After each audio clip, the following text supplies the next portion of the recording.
চোখ মেলো চোখ মেলো। আমি তো সাবারই পারতাছি না। এই বেরিয়ে গেছে। আরে ঠাকুর বউ ব্যথা লাগে তো, তাড়াতাড়ি বের করো।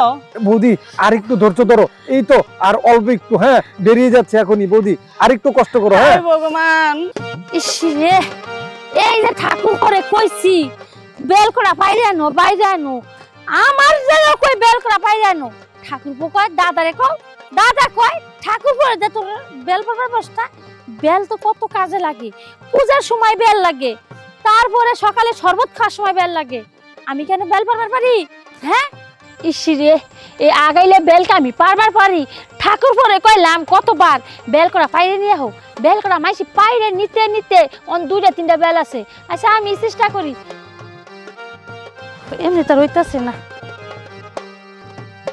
বাড়িতে নিয়ে দিলে ঠিকই ঠাকুর বউ খাইবার পারবো, পূজার থালের থেকে নিয়ে খাইবো। তাও পারতাছি না। উফ কি গরম লাগতেছে, এত গরম লাগতেছে কে লাফাইতে গরম লাগে। আল্লাহ কি গো, আমার বড়টাও দেখি না যে আইবো আমার বেলটি ফাইরে দেওয়ার লিগা, তাও দেখি না।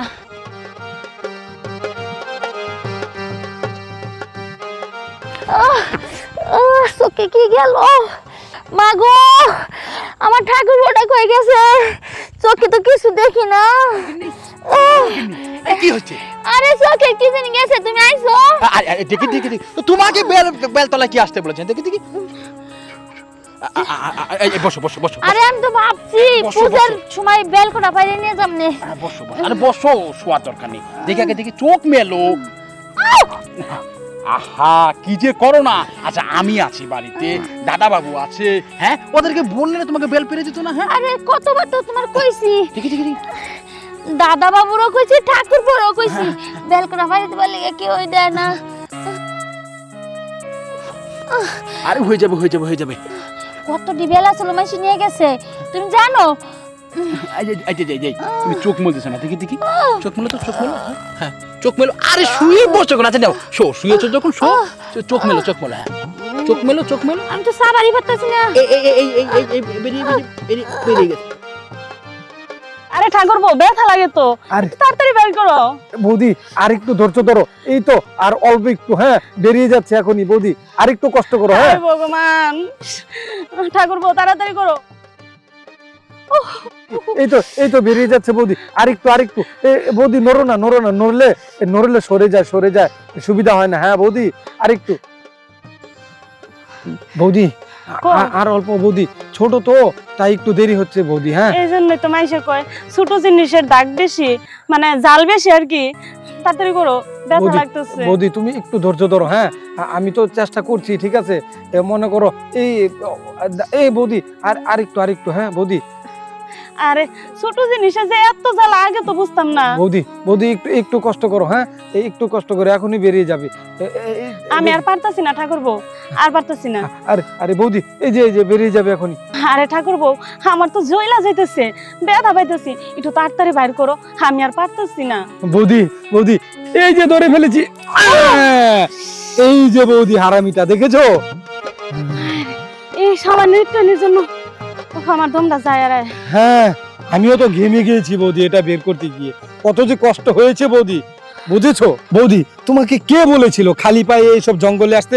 দেখো দি, এখন যদি আমি না থাকতাম তোমার এটা বের করতো কে, বলো তো দেখি? তাও তো কথা। যাই হোক ঠাকুর বউ, চলো তোমার নিয়ে বাসে নিয়ে ঠান্ডা শরবত খাওয়াই। ঠিক আছে বৌদি, তুমিও চলো, তোমার ক্ষত জায়গায় মলম লাগিয়ে দেবো। চলো যাই। হ্যাঁ ঠিক আছে, চলো যা।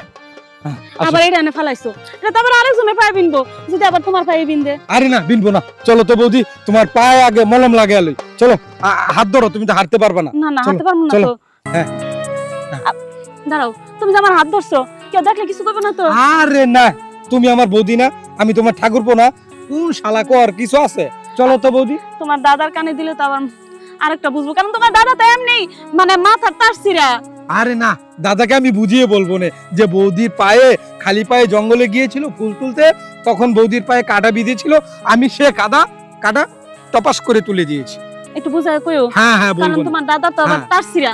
না সমস্যা নাই, বলবো না, তুমি চলো আস্তে আস্তে। হ্যাঁ আচ্ছা। এই যে আসো। বাবা বাস তাড়াতাড়ি করো আসো আসো আর দিন আছে তো ছ্যা, ছ্যা, ছ্যা, ছ্যা, ছ্যা, ছ্যা, ছ্যা, ছ্যা, ছ্যা। দাদা এই দিন দুপুরে তুমি এটা কি করছো দাদা? হ্যাঁ, মান ইজ্জত তো সব গেল দাদা। আরে শুধু শুধু বকছিস কেন? হ্যাঁ? তুমি জিনিসটা না বুঝে ও ছটকি কোথায় গিয়েছিলি তোরা? আরে বৌদি তো ওই জঙ্গলে গিয়েছিল ফুল তুলতে, সেখানে গিয়ে বৌদির পায়ে আবার কাটা বিঁধলো, সে কাটা আমি তুলে দিলাম। তো বৌদিকে নিয়ে আসছি, এখানে দেখি লঙ্কা কাণ্ড। দিন দুপুরে তুমি আর বৌদি এখানে কি করছো? আরে থাম না, এত বক বক করিস না। তেমন কিছু না, তোর বৌদি বেল পাড়তে এসেছিল না, এইভাবে তো লাফালাফি করেছে বেলের জন্য। হ্যাঁ, হ্যাঁ, হ্যাঁ। উপর থেকে আকাশে মানে ময়লা চোখে পড়েছে। হ্যাঁ। হাউ মাউ করে ওই যে মাকড়সার জিনিসগুলো চোখে পড়লে তো চোখ জ্বলে যায়, হ্যাঁ, বুঝিস না? তোর বৌদি তো হাউ মাউ করে করছিল, ওরা আমি মানে খুঁজেই পাচ্ছিলাম, তারপরে ফু দিয়ে দিয়ে বের করছিলাম আর কি। ও দাদা হ্যাঁ। বুঝেছি, আমি আরো কি না কি সন্দেহ করেছিলাম। আসলে দাদা এই জঙ্গলটা আর এই বাগানটাই ভালো না, বুঝেছো দাদা? আমার বৌদিও ওই জঙ্গলে গিয়েছিল ফুল তুলতে, সেখানে সেই একই লঙ্কা কাণ্ড, পায়ে কাদা বিঁধে গেল। আমি সেই কাটা তুলে বৌদিকে নিয়ে আসলাম, এখানে এসে দেখি তোমাদের এই কাজ। দাদা এখানে বেশি না থেকে চলো আমরা বাড়িতে চলে যাই। শোন, আমি এই জন্য বলি কি, হ্যাঁ। বাড়ির 4-5টা যত আগাছা আছে পরিষ্কার করা উচিত, তাই না? হ্যাঁ দাদা। ধরো তো আমার চোখে, আমার তো সমস্যা হইতেছে, চোখ জ্বলে যাইতেছে আমার। আরে বুঝতে পেরেছি, চোখে পানি দেওয়া লাগবে, পানি পানি জল হ্যাঁ, জল। দাদা হ্যাঁ দাদা। ঠাকুর আমার পা চলতেছে। আরে কি বলছো ও, বৌদি পা জ্বলছে? হ্যাঁ। হ্যাঁ, তাহলে চলো নিয়ে যা, এই চল চল। আরে তাড়াতাড়ি তোমার ক্ষত জায়গায় মলম লাগাতে হবে বৌদি, বুঝেছো? চল, হ্যাঁ। তোমার চোখ জ্বলছে না, দুটো বাজে।